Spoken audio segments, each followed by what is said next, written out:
Buenos días. Continuamos con JavaScript y vamos a ver algunas características avanzadas de objetos. Lo primero que tenemos que tener en cuenta es que las propiedades de JavaScript, las propiedades de los objetos son dinámicas. Pueden crearse y pueden destruirse. Y la creación se hace con una sentencia, que es una sentencia muy compleja, ojo, que es la asignación a una propiedad. Si tenemos la sentencia x.c igual a 4, como tenemos aquí, si la propiedad x.c existe, entonces simplemente se le asigna el valor 4 en este caso. Pero si x.c no existe, entonces x.c se crea, aparece una nueva propiedad y se le asigna el 4.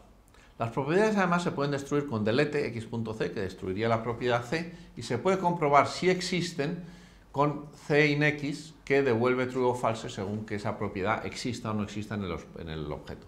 Vamos a verlo con este ejemplo de aquí. Nosotros en la variable x metemos el objeto peras 3, fresas 20, representando un archivo que dice que tenemos 3 peras y 20 fresas. Esto gráficamente sería este objeto de aquí. Si nosotros asignamos a peras el valor 7, pasamos a tener este objeto de aquí, en el cual solo ha cambiado el 3 por el 7. 20 sigue igual. El árbol es lo mismo, simplemente varía el valor asociado a esta propiedad. Pero en cambio, si hacemos x.kiwis, que es una propiedad que no existe inicialmente, y le asignamos 5, x.kiwis igual a 5, entonces el árbol nos cambia, nos aparece la propiedad kiwis, esta de aquí, con un 5.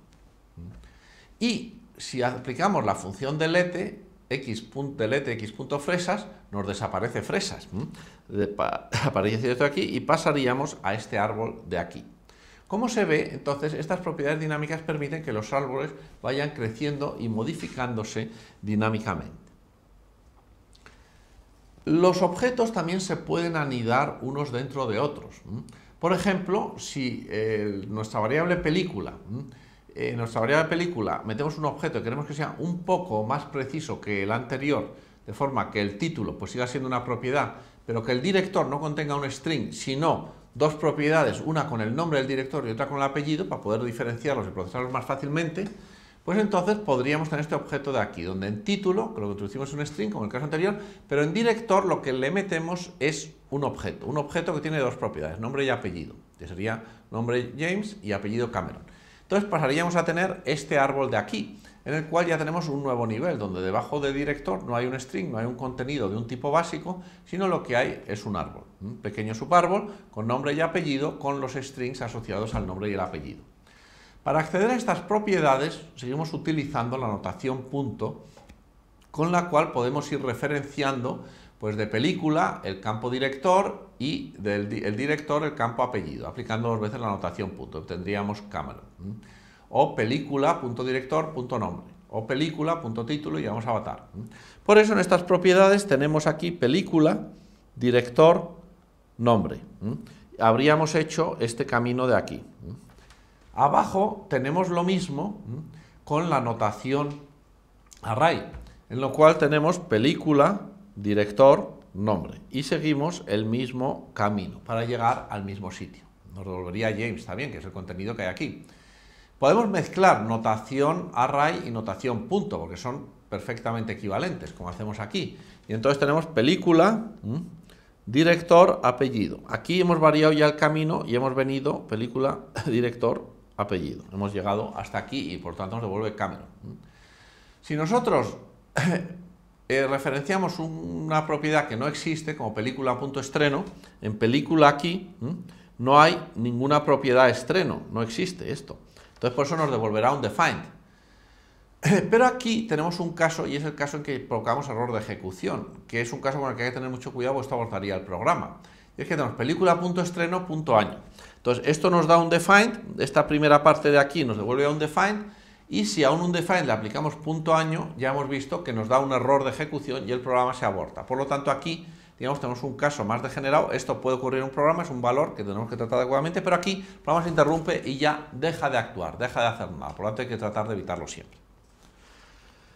Las propiedades dinámicas se utilizan mucho en JavaScript.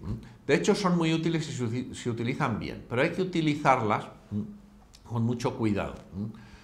Entonces, un objeto normalmente solo define las propiedades básicas. Aquí tenemos el objeto película, lo he llamado pel en vez de película porque no me cabía, que tiene también las propiedades título y director, como la versión simplificada del principio.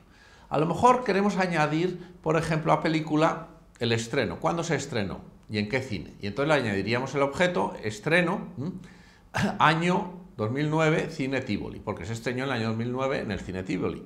Y eso lo haríamos con pel.estreno igual a esto de aquí, con lo cual nos aparecería una nueva rama del árbol. Si nosotros quisiésemos testear el año del estreno, pues tenemos que hacerlo con esta expresión, pero si todavía no se ha definido, como se define aquí, con esta asignación que se hace dinámica, se crea una propiedad nueva, se crea estreno, entonces puede no estar definida y esto nos daría un error de ejecución. Por eso se utiliza mucho esta expresión de aquí, porque película.estreno, si no está definida, nos devuelve un defined, y esto ya no llega nunca a ejecutarse, dado que el operador AND es un operador parcial que si el primero ya da un defined, pues no ejecuta la segunda parte y devuelve simplemente el undefined. Entonces, por eso, cuando nosotros trabajemos de esta forma propiedades dinámicas, hay que utilizar expresiones de este tipo para evitar que el programa se interrumpa, que sea abortado por un error de ejecución cuando se llega a uno de estos casos degenerados. Otro elemento a tener en cuenta en los objetos es que los objetos se manejan por referencia. Los objetos no están contenidos dentro del espacio de memoria que se asigna a una variable.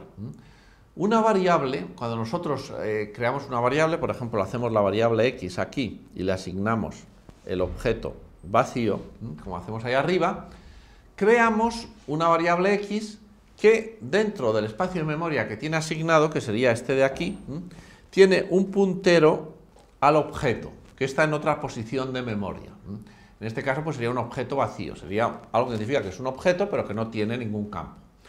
Si nosotros a la variable, que a una variable y, le asignamos el objeto x, lo que asignamos es el puntero, y entonces apuntaría a la misma zona de memoria. El puntero que tiene y en la variable apunta a la misma zona de memoria.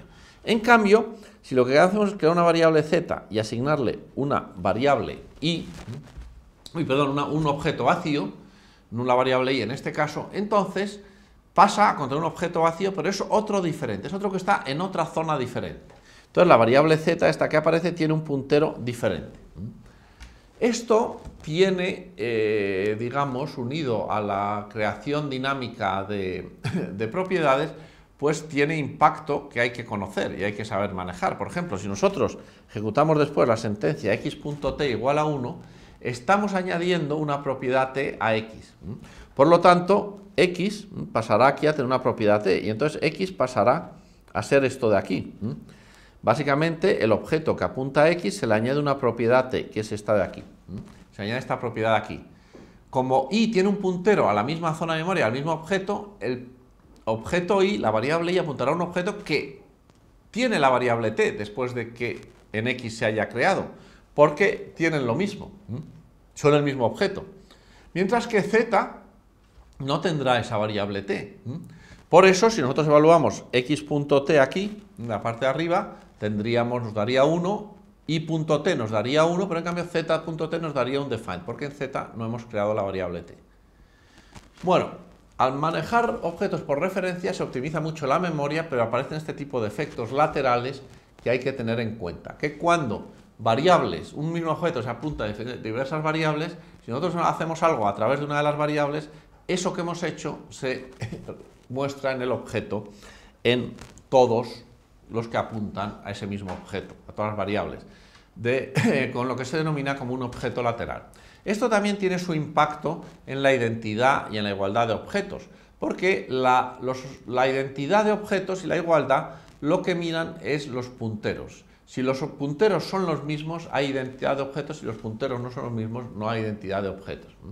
Por eso, en el caso anterior, en el que tenemos aquí que la variable x tiene un objeto vacío y la variable y tiene el mismo puntero, tenemos esto de aquí, mientras que la variable z tiene un objeto vacío, pero apunta, digamos, a una zona diferente porque es otro objeto diferente. Cuando hagamos x igual a y nos dará igual a true, pero en cambio x igual a z nos dará igual a false. Y x igual al objeto vacío nos dará igual a false, aunque contiene el objeto vacío. Aquí la igualdad no es semántica. No es si contienen un objeto con los mismos componentes, sino que es si tienen el mismo puntero, si están manejando la misma zona de memoria. Por eso esta igualdad o esta identidad no es muy útil, salvo que se redefina. Igual que ocurre en el caso de los tipos básicos, la identidad funciona muy bien, pero la igualdad no funciona bien, y aquí tampoco hay que utilizar, y se recomienda utilizar siempre la identidad, como en el caso de los objetos. Vamos a ver ahora el contexto o el entorno de ejecución de JavaScript, que en el caso del navegador es el objeto window, que también se puede referenciar a través de this. Cuando nosotros estamos ejecutando una página web, los scripts que tiene ese programa, independientemente del navegador donde estén, tienen siempre un entorno de ejecución, que es un objeto en el marco del cual se ejecuta. Y ese objeto se llama window en todos los navegadores, Explorer, Chrome, Firefox, el que sea. Ese objeto también se referencia por this, por la palabra reservada this del lenguaje. Entonces, window lo que contiene es un objeto, digamos, ese es el contexto, que a su vez tiene muchas propiedades, que contienen objetos como screen, document, history, undefined, infinity, muchas constantes y funciones del lenguaje JavaScript están definidas como propiedades de este objeto window. Por ejemplo, la función isNaN, infinity, del valor infinity, del valor undefined, son propiedades de este objeto. Cuando se utilizan, lo que se está invocando es una propiedad del objeto window. También toda la información acerca del navegador, como la pantalla que tiene, está en screen, el documento HTML está en document, la historia de navegación está en history, y por eso este objeto hay que conocerlo bien y utilizarlo muy frecuentemente. Si nosotros queremos referenciar alguna de estas propiedades, por lo tanto podemos referenciarlas como, por ejemplo, window.document o como this.document. This, los diseñadores del lenguaje lo hicieron opcional cuando se está en este entorno exterior, y por eso tenemos que para referenciar document podemos referenciarlo como window.document, como tenemos aquí, como this.document o como document. Y aquí ya vemos, por ejemplo, donde aparece esta palabra document, que hemos utilizado tanto, por ejemplo, en document.write o document.writeLine, lo que estamos invocando un método sobre el objeto document, que es este objeto que pertenece al objeto window. En este URL de aquí tienen más información sobre window, yo les recomendaría que se lo mirasen porque es un objeto que tiene muchísimo uso. Este objeto se utiliza para definir un tipo de variables globales con las que hay que tener mucho cuidado. Un programa JavaScript se ejecuta, por lo tanto, siempre con el objeto window como entorno. Y entonces, cuando nosotros ejecutamos instrucciones dentro de este entorno, es decir, no dentro de los métodos de un objeto, que eso sería un entorno diferente, entonces, si nosotros ejecutamos una sentencia de este tipo, x igual a 1, podemos tener un problema si no hemos definido una variable x, porque como window es un objeto, aquí, digamos, lo que estaríamos es pues asignando un 1 a una propiedad de un objeto que si no existe se crearía. Por lo tanto, si no existe esta variable, ni esta propiedad en window, al hacer x igual a 1 lo que haríamos es crear una propiedad en window de nombre x, y nos aparecería aquí una x en el objeto window. Y x igual a 1 sería equivalente a this.x igual a 1 o a window.x igual a 1, por eso es por lo que nos ha aparecido.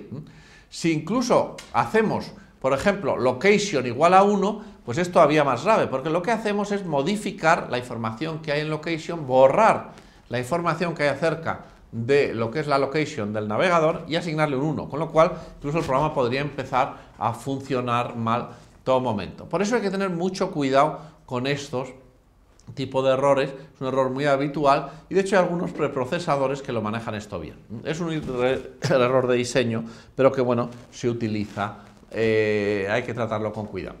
Y con esto acabamos este tema, nada más, muchas gracias.